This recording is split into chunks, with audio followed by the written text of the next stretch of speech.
né? Aquele confronto de autoridade que ele tem com o soldado amarelinho, quer dizer, seria o grande representação dessa perspectiva de uso da experiência de prisioneiro dele. A experiência de prisioneiro dele, não sei se você se lembra, que quando ele chega lá em Mangaratiba, ele tem que caminhar. Uhum. Uma extensão bastante grande, e ele teve um problema na perna, porque ele fez uma operação na perna anteriormente, né? Tinha feito. Então ele não consegue. Então vem um soldado e o ameaça. Uhum. E o ameaça bater, etc., até que ele consegue se levantar. E isso lembra o início de Vidas Secas, que é o Fabiano com o menino mais velho. Uhum. Não se lembra disso? Exato, é. Levante, cabra da peste, senão eu te mato, etc. Se lembra muito, né? Tem algumas coisas que reaparecem. O Graciliano, ele teve essa coisa da ficção e da confissão, que o Antônio Cândido explorou muito bem, né? Misturadas, né? E essa mistura deu uma obra sui generis, porque o Graciliano conseguiu, digamos, atingir um nível de radicalidade estética que pode, de uma certa maneira, passar despercebido se o leitor apenas levar em consideração o lado propriamente político, né? Ou propriamente não, mas restritamente político. É porque, bom, esse livro que, na verdade, são 2 livros, a homenagem a Graciliano, que é uma reedição do livro que foi feito em 43, né?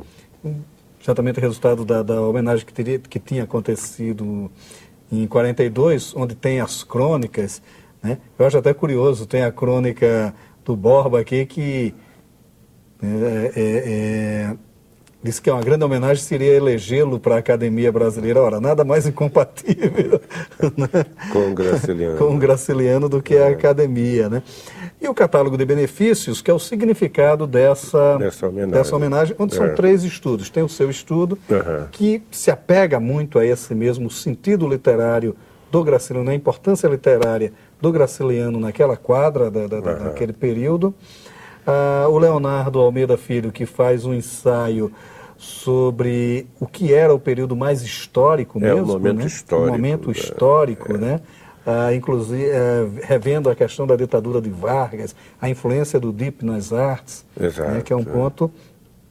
E a Maria Isabel Brunac, que faz um belíssimo levantamento sobre quem eram essas pessoas que estavam presentes. Que né? nós, infelizmente, não conseguimos, não sei se a foto aparece aí, mas nós não conseguimos identificar todos, né? Porque o que a gente viu é que, bom, muitos desses aqui são identificáveis, né? Paulo Rona, né? O Jorge Amado, o Vinícius está aqui atrasinho, aqui ainda muito jovem, né? Mas tem muitas pessoas que nós não identificamos, né? Tem Zé Lins do Rego. Então essa foto ela é interessante porque 43 é o ano em que a direita e a esquerda se unem para combater o nazifascismo. Né? Quer dizer que isso no Brasil foi o quê? Foi Prestes depois recomendando o voto em Getúlio, né? Exato, quer dizer, a união dessas forças políticas. É isso que está aqui, né? Mas isso aparece, digamos assim, como uma página literária, que é uma coisa que, infelizmente, a historiografia brasileira ainda não se deu conta da importância desse aspecto da história intelectual. Mas há pelo menos no livro, no Homenagem a Graciliano, há uma crônica que é o discurso de quem esteve ausente, Sim, que é do Rubem Braga, onde o Rubem Braga classifica bem isso. É, né? Muito bom. Né?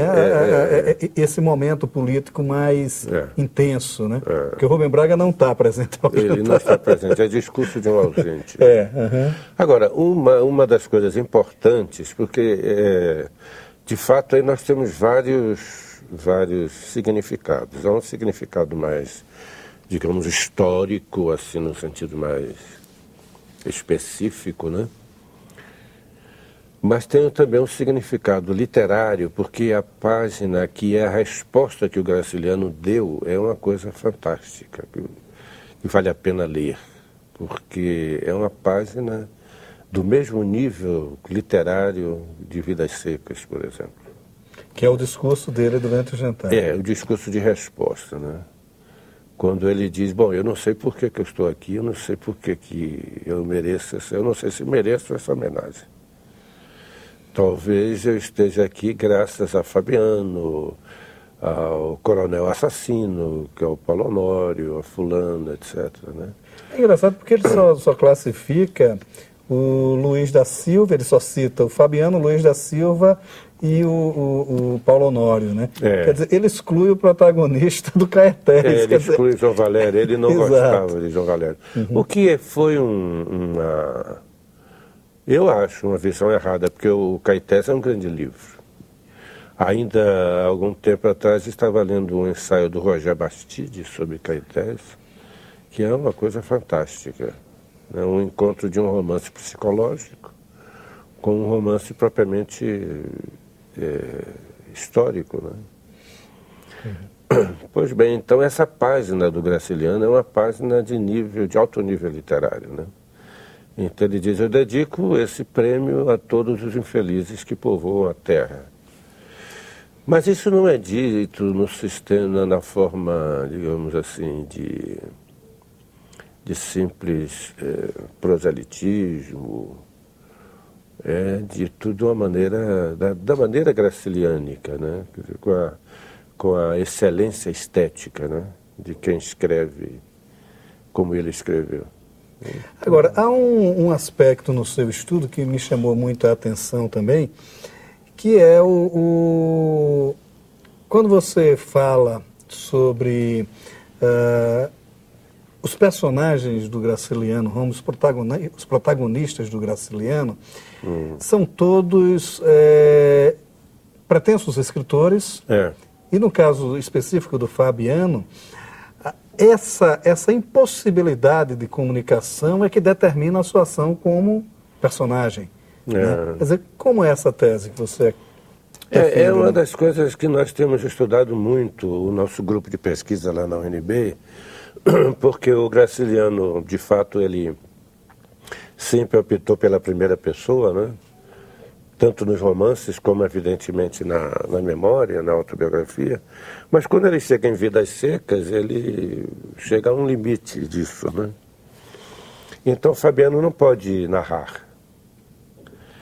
E então ocorre uma coisa curiosa que ele resolve do ponto de vista técnico com o discurso indireto livre. Ou seja, o enunciado se mistura com a enunciação, de tal maneira que você não sabe quem fala, se é o narrador ou o Fabiano, né? Mas, por outro lado, do ponto de vista político, nós temos chamado isso de uma certa negociação, que é como quem diz assim, o Fabiano, ele não narra, mas ele impõe ao narrador certas condições de narrar, né? De tal maneira que eu diria que o estilo do Graciliano em Vidas Secas